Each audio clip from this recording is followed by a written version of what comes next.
اور ان کو بخش دی۔ یہ وہ ثواب ہے جو یہ اکٹھا کر رہے ہیں، یہ وہ ثواب ہے جو یہ اکٹھا کر رہے ہیں۔ تو انہوں نے پوچھا آپ کیوں نہیں اٹھا رہے، کیا آپ کو ضرورت نہیں ہے؟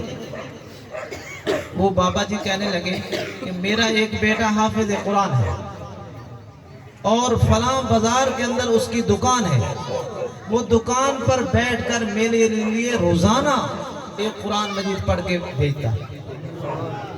میرا بیٹا دکان کر رہا ہے، دکان پر بیٹھ کر ہم تو سمجھتے ہیں یہ دکاندار یہ دنیا دار ہے، یہ دنیا دار ہے۔ اب ایک بیٹا قرآن، مجھے یاد آ گیا جنید بغدادی رحمۃ اللہ علیہ، آپ نے نام سنا ہوگا، امام الاتقیاء ہے، امام الاتقیاء۔ ایک مرتبہ اپنے مریدین کے ساتھ حج بیت اللہ کے لیے تشریف لے گئے، حج بیت اللہ کے لیے تشریف لے گئے، بیت اللہ کا طواف کیا۔ طواف کرنے کے بعد وہاں کھڑے ہو کے دیکھ رہے ہیں ایک آدمی بیت اللہ کا غلاف پکڑے ہوئے رو رہا ہے، اور یہ کھڑے دیکھ رہے ہیں اس کو، کافی دیر دیکھتے رہے، وہ رو رہا ہے بیت اللہ کا غلاف پکڑ کر۔ اب تھوڑی دیر دیکھتے رہے، پھر مسکرائے اور وہاں سے چل پڑے۔ اسی طرح جا رہے ہیں، بازار کے اندر داخل ہوئے، مریدین سارے ساتھ ہیں۔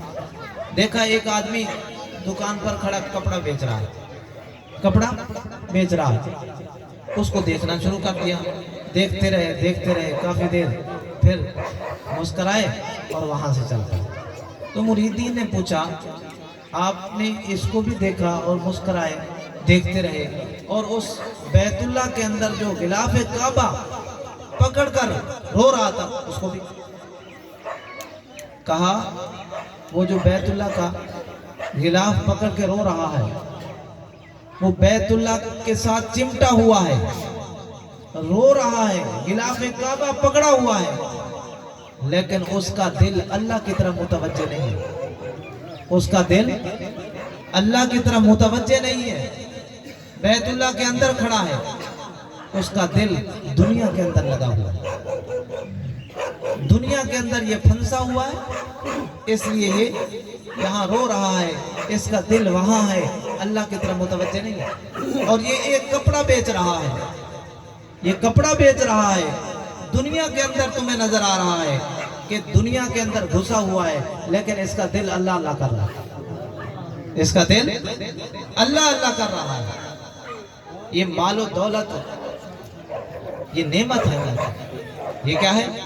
اگر اللہ نے دی ہے تو یہ نعمت ہے۔ ایک مرتبہ غالباً حضرت ابو ہریرہ رضی اللہ تعالی عنہ آئے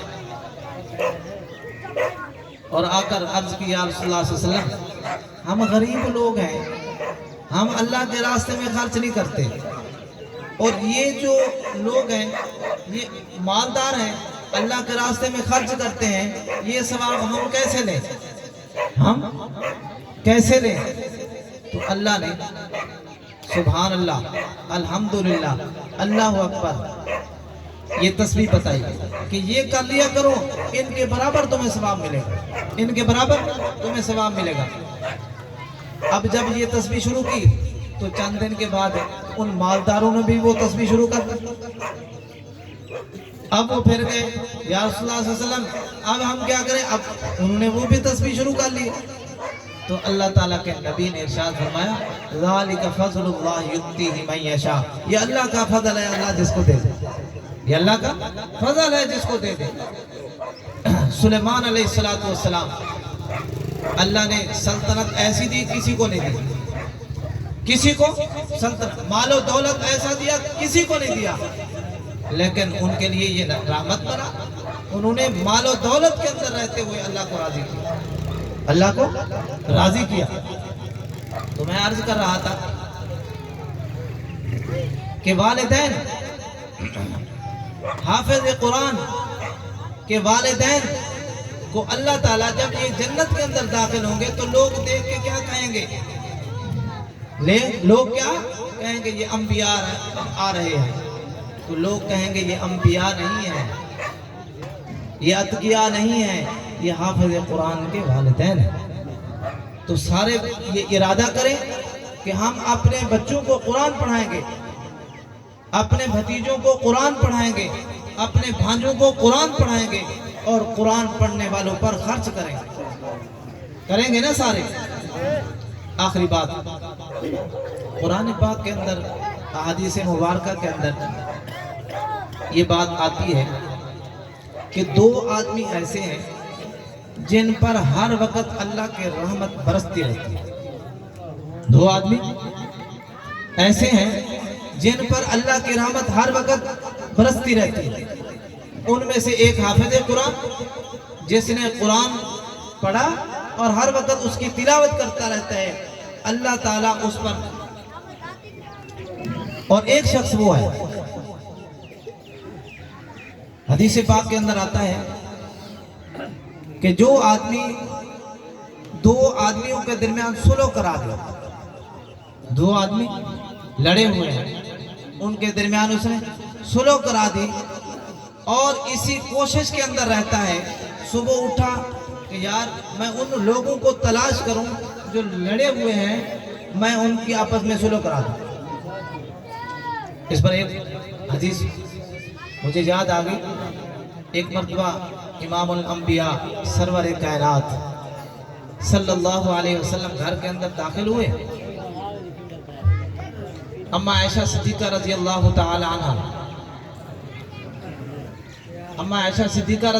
تعالی عنہ نے دیکھا کہ امام الانبیاء آ رہے ہیں اور مسکرا رہے ہیں. اما عائشہ صدیقہ رضی اللہ تعالیٰ کھڑی ہوئی, مسکرانے لگی اور عرض کی, یا رسول اللہ صلی اللہ علیہ وسلم آج آپ بڑے خوش نظر آ رہے ہیں, بڑے مسکرا رہے ہیں. تو رسول اللہ صلی اللہ علیہ وسلم نے فرمایا, حمیرہ آج میں خوش ہوں. ہاں یا رسول اللہ بہت خوش نظر آ رہے ہیں. پھر ارشاد فرمایا, عائشہ پھر آج مانگ, جو مانگنا چاہتی ہے, جو سوال کرے گی پورا ہوگا. اما عائشہ صدیقہ رضی اللہ تعالیٰ خاموش ہو اور خاموش ہو کے کھڑی ہوگی. کافی دیر سوچتی رہی. رسول اللہ صلی اللہ علیہ وسلم نے فرمایا, حمیرہ خاموش ہو گئے, سوال نہیں کر رہے, کچھ مانگ نہیں رہی. رسول اللہ اما عائشہ صدیقہ نے عرض کی, یا رسول اللہ صلی اللہ علیہ وسلم مجھے یقین ہے آج جو مانگوں گی ملے گا, جو سوال کروں گی پورا ہوگا, لیکن میں سوچ رہی ہوں مانگوں کیا, آپ تھوڑی دیر مجھے اجازت دیں, میں جا کر کسی سے مشورہ کر لوں کہ میں کیا مانگوں آپ سے. تو رسول اللہ صلی اللہ علیہ وسلم نے فرمایا, عائشہ تو کس سے مشورہ لے گی؟ کہا, یا رسول اللہ صلی اللہ علیہ وسلم میں اپنے ابا سے کے علاوہ کس سے مشورہ لے سکتی ہوں, میں تو اپنے ابا سے مشورہ لوں گی. تو رسول اللہ صلی اللہ علیہ وسلم نے فرمایا, جاؤ عائشہ مشورہ کرو. اب یہ ابا کے گھر گئی. سیدنا صدیق اکبر رضی اللہ تعالی عنہ, امام الانبیاء کے رفیق سیدنا صدیق اکبر رضی اللہ تعالی عنہ کا مقام, انبیاء کے بعد سب سے پہلا مقام سیدنا صدیق اکبر رضی اللہ. اس پر ایک حدیث مجھے یاد آ گئی. قیامت کے دن تمام انبیاء کھڑے ہوں گے, اللہ تعالیٰ کا غصہ انتہا کو ہوگا, تو یہ امتیں انبیاء کے پاس جائیں گی اور کہیں گی کہ ہماری سفارش کرو تاکہ حساب کتاب شروع ہو. تو کوئی نبی آگے نہیں آئے گا, کوئی رسول آگے نہیں آئے گا, صرف سرکار دو عالم صلی اللہ علیہ وسلم کی یہ شان ہے. آخر کے اندر عیسیٰ علیہ السلام فرمائیں گے, اے امتو میں سفارش تو نہیں کر سکتا, لیکن وہ دروازہ بتلا سکتا ہوں جہاں سے سفارش ہوتی. تو سارے کے سارے لوگ عیسیٰ علیہ السلام لے کر حضور کے دربار میں ہوں گے. اور رسول اللہ صلی اللہ علیہ وسلم اللہ کے دربار میں. اللہ تعالیٰ فرمائیں گے میرے محبوب آپ کیا کہنا چاہتے ہو؟ کیا؟ تو رسول اللہ صلی اللہ علیہ وسلم اپنا مدعا بیان کرائیں گے کہ حساب کتاب شروع کیا گیا. اب اس مقام پر کسی نبی کو کسی رسول کو سفارش کرنے کا، تو اللہ تعالیٰ فرمائیں گے میرے محبوب کیا کوئی ایسا ہے جو میرے سامنے آ کے حساب کتاب دے سکے؟ میرے سامنے کوئی ہے ایسا جو سوال کا جواب دے سکے؟ تو رسول اللہ صلی اللہ علیہ وسلم سیدنا صدیق اکبر رضی اللہ تعالیٰ کا ہاتھ پکڑیں گے اور اللہ کے سامنے کھڑا کرتا ہے. اللہ کے سامنے اب اللہ کی جب نگاہ پڑے گی سیدنا صدیق اکبر رضی اللہ تعالیٰ پر، تو اللہ کا غصہ ٹھنڈا ہو جائے گا. اللہ مسکرائیں گے اور یہ ارشاد فرمائیں گے میرے محبوب جس کا آپ قرض دنیا میں نہیں دے سکے اس کو لا کر میرے سامنے کھڑا کر دیا. اس کو لا کر میرے حجت الوداع آخری خطبہ جو رسول اللہ صلی اللہ علیہ وسلم نے حج کے موقع پر دیا، اس وقت رسول اللہ صلی اللہ علیہ وسلم نے ارشاد فرمایا خطبے کے اندر کہ میں نے سب کے حق ادا کر دیے، دنیا میں سب کے حق ادا کر دیے، ایک حق باقی ہے وہ صدیق ہے، میں اللہ سے لے کر دے گا، میں اللہ سے. اما عائشہ صدیقہ رضی اللہ تعالیٰ گھر میں پہنچی، پوچھا بیٹی کیسے آئی ہو؟ کہا ابا جی آج رسول اللہ صلی اللہ علیہ وسلم نے اعلان فرمایا مانگ لو جو مانگنا ہے، تو میں آپ سے مشورہ لینے کے لیے میں کیا مانگوں، میں کیا مانگوں؟ تو سیدنا صدیق اکبر رضی اللہ تعالیٰ نے فرمایا پہلے مجھ سے وعدہ کر، جو وہاں سے ملے گا مجھے بتاؤ گی، جو آپ کو ملے گا مجھے بتاؤ گی.